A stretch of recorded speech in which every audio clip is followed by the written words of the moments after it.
এই যে Realme P4 গত এক সপ্তাহ ধরে ব্যবহার করছি, আর এটাকে ইউজ করার পরে আমার মনে প্রথম প্রশ্ন ছিল যে ভাই কি করে এই দামে এত ভালো পারফরমেন্স আমরা পাচ্ছি। তো এই ফোনে দেওয়া হয়েছে Dimensity 7400 এর আলট্রা প্রসেসর, আর স্টোরেজ টাইপ দেওয়া হয়েছে UFS 3.1।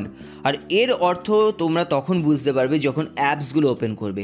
ভাই খুবই ফাস্ট এখানে অ্যাপসগুলো ওপেন হয়ে যাচ্ছিলো, তো তোমাদের ব্রাউজিং এক্সপিরিয়েন্স এখানে খুবই ভালো হতে চলেছে।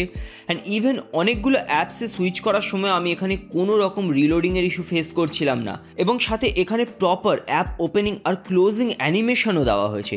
এর অর্থ এই যে সব মিলিয়ে তোমরা যখন ডেইলি ফোনটাকে ইউজ করবে কখনোই তোমাদের ল্যাগস চোখে পড়বে না, খুব একটা স্মুথ এক্সপিরিয়েন্স তোমরা পাবে। অ্যান্ড ইভেন কোনো অ্যাপের ভেতরে থাকার সময় আমি কোনো রকম ল্যাগস এখানে লক্ষ্য করিনি।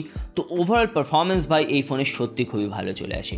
বাকি BGMIতে তোমরা একদম বাই ডিফল্ট 90 FPS এর অপশান পেয়ে যাবে, যদিও এখানে যেহেতু AI হাইপার ইঞ্জিনের ডুয়েল চিপ দেওয়া হয়েছে, তো পারফরমেন্স বুস্টে গিয়ে তোমরা 144 হার্টজ এখানে ইন্টারপোলেট করতে পারবে।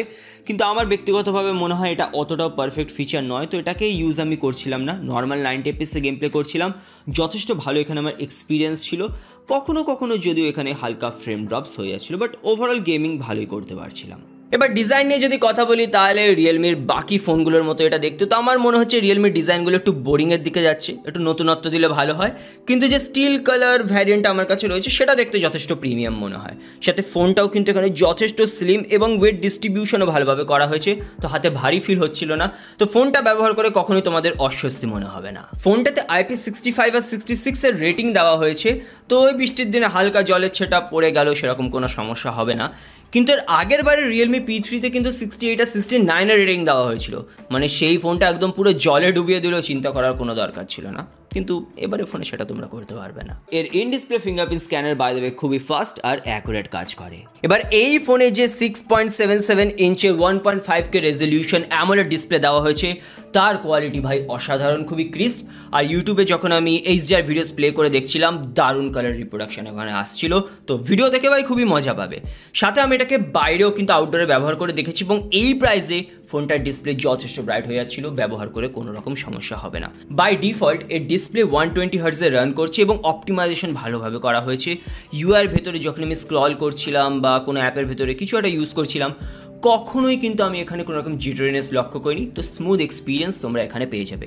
বাই দ্য ওয়ে যে সাইড বেজেলসগুলো দেওয়া হয়েছে সেগুলো তো খুবই ন্যারো, শুধু যে বটম চিনটা দেওয়া হয়েছে সেটা দেখতে একটু বড়, বাট ওভারঅল প্রাইসের অনুপাতে যথেষ্ট ভালো ডিসপ্লে পাচ্ছি।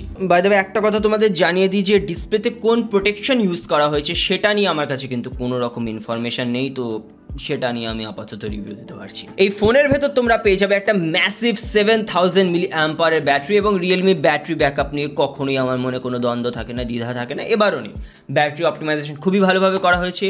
আমার ইউজেজের প্যাটার্নে আমি 2 দিনের ওপর এখানে ব্যাকআপ পেয়ে যাচ্ছিলাম, এবং ভালো লেগেছে যে এই দামেও 80 ওয়াটের ফাস্ট চার্জার বক্সের ভেতরেই দেওয়া হয়েছে, এবং মোটামুটি 55 মিনিটের ভেতরে ফোনটা সবসময় ফুল চার্জ হয়ে যাবে। তো ব্যাটারি চার্জিং নিয়ে কোনো সমস্যা নেই। সফটওয়্যার হিসাবে এখানে আমরা পেয়ে যাবো রিয়েলমি UI 6, যেটা পার্সোনালি আমার তো খুবই পছন্দ, কারণ এখানে আইকনসগুলোকে কাস্টমাইজ করা যায় বা ইউআইয়ের যে কালার্সগুলো রয়েছে সেগুলোকে টুইক করা যায়। আর এখানে তোমরা অনেক এক্সট্রা ফিচার্সও পেয়ে যাবে, যেমন সাইড বারের মতো ইউজফুল ফিচার রয়েছে, যেখানে AI সামারাইজের অপশান রয়েছে।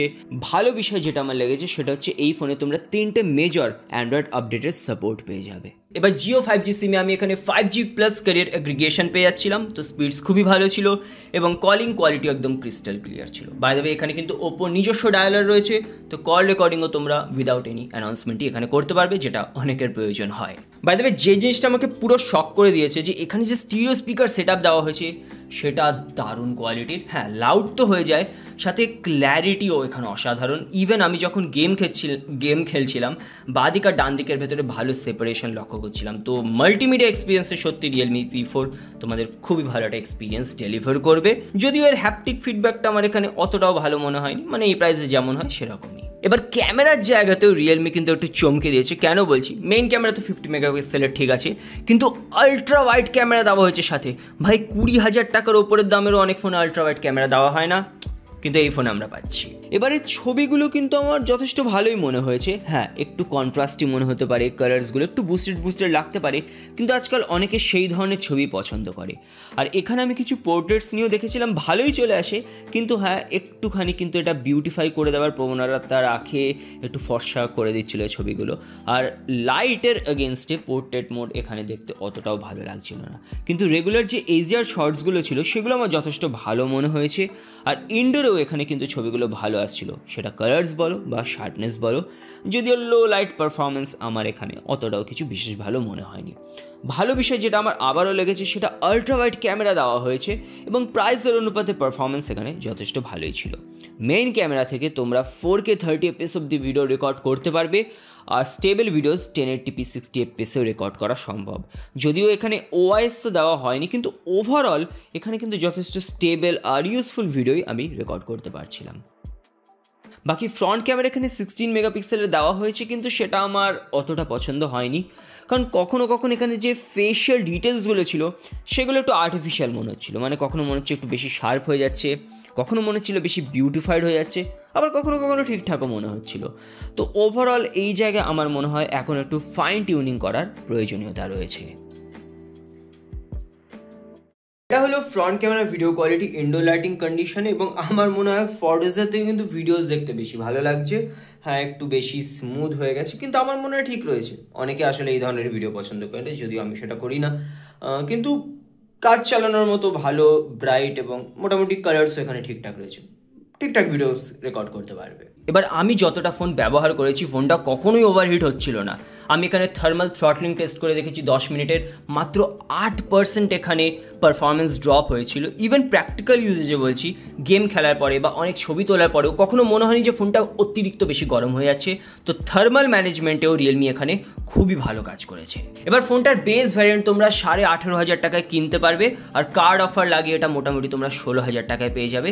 কিন্তু বেস ভ্যারিয়েন্টে না 6GB র্যাম রয়েছে, এবং এটাই আমার একমাত্র মেজর কমপ্লেন, যে বেস ভ্যারিয়েন্টেই যদি 8GB র্যাম দেওয়া হতো তাহলে আরও ভালো হতো। 8GB র্যামের জন্য তোমাদের আরও 1,000 টাকা বেশি খরচ করতে হবে। কিন্তু ওভারঅল কিন্তু আমার মনে হয়েছে ফোনটা যথেষ্ট একটা ওয়েল ব্যালেন্স স্মার্টফোন। প্রত্যেকটা সেগমেন্টে রিয়েলমি এখানে খুবই ভালো কাজ করেছে। শুধু হ্যাঁ, ওই যে ফ্রন্ট ক্যামেরার যে সেলফিসগুলো ছিল সেখানে আমার মনে হয় আরেকটু আপডেট দিয়ে সেটাকে বেটার করা যেতে পারে। সেটা যদি হয়ে যায়, আমার মনে হয় রিয়েলমি P4 কিন্তু একটা পারফেক্ট মিড রেঞ্জ বা লো মিড রেঞ্জ স্মার্টফোন তোমাদের জন্য হয়ে যেতে পারে। আর হ্যাঁ, সামনে তো সেলের দিন আসছে, আর আমার মনে হয় তখন কিন্তু ফোনটার দাম আরও কমে যেতে পারে।